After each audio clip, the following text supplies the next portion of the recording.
Pader may be the birthplace of the infamous Joseph Kony, leader of the Lord's Resistance Army, but it's also the home of Alice Achan, and the two couldn't be more different.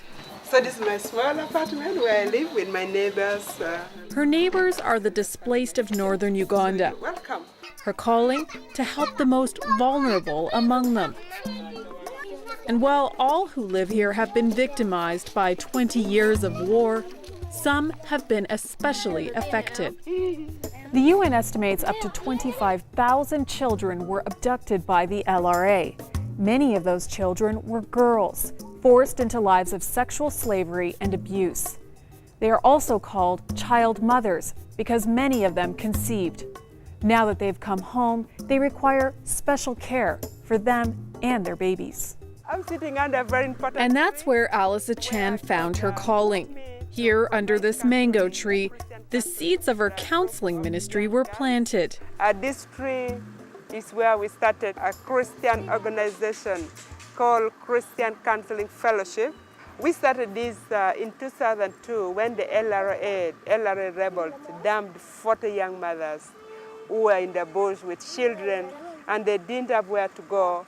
Achan wanted to create a home for these child mothers and their babies, a place they could heal. And we'll do an assessment. Crossroads Missions Director David Shelley says they saw something special in what she was doing. We want to do the humanitarian work, and that's critical. But the counseling that needs to be done in order to make a person whole again, it's a lot. We need that more than ever with some of these families. And of course, the gospel is the best way to bring hope and healing to people. Christian Counseling Fellowship is about bringing these girls back to life. And Achan uses one of the biggest resources in northern Uganda, the local church, to meet this need. Already 300 women have been trained to work as counselors.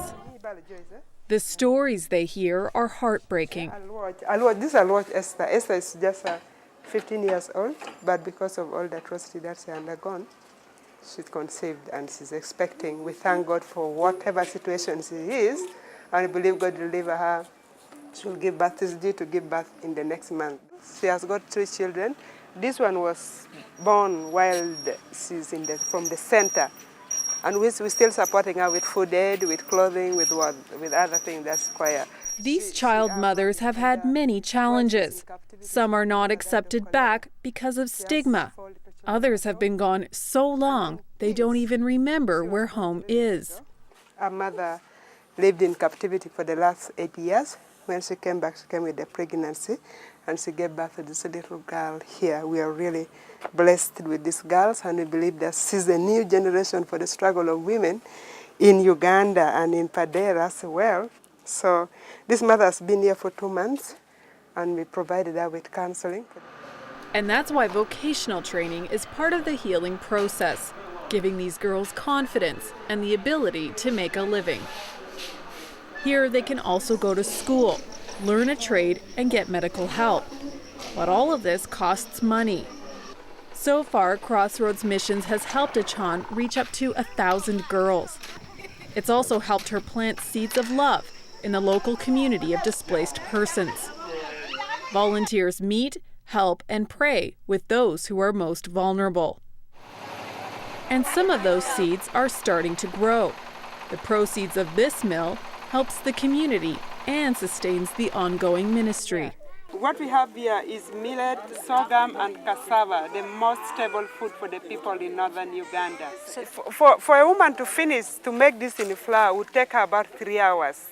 But this grinding mill will take less than 10 minutes to finish this and grind it. And this will save the women a lot of time. Now that so many of the displaced are making their way home, the focus has shifted to helping rebuild.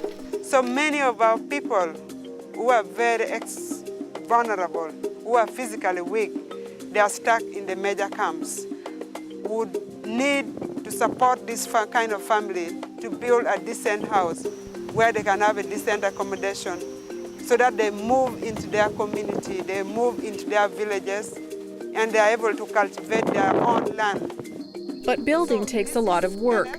Kenneth isn't strong enough to collect the materials necessary to build and must live in this makeshift hut. Sadly, days after this was filmed, Kenneth died. And it's these challenges that keep many back in the displacement camps. Achan has identified 100 people living with HIV/AIDS, 200 single-parent households, and 200 child-headed house families that need help. So we want to build as many homes as we can to get people out of those IDP camps, which are tough places to live, and to get them back into their historical, ancestral villages. Pader is home for Alice Achan, though it has changed so much since her childhood days. But she's committed to staying and building into the lives of those devastated by war. I suffer the same as the LRA captivity on these other girls, could not exclude anybody.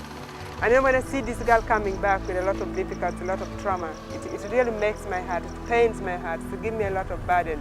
And I pray that God should give them a great healing, a mighty healing upon them.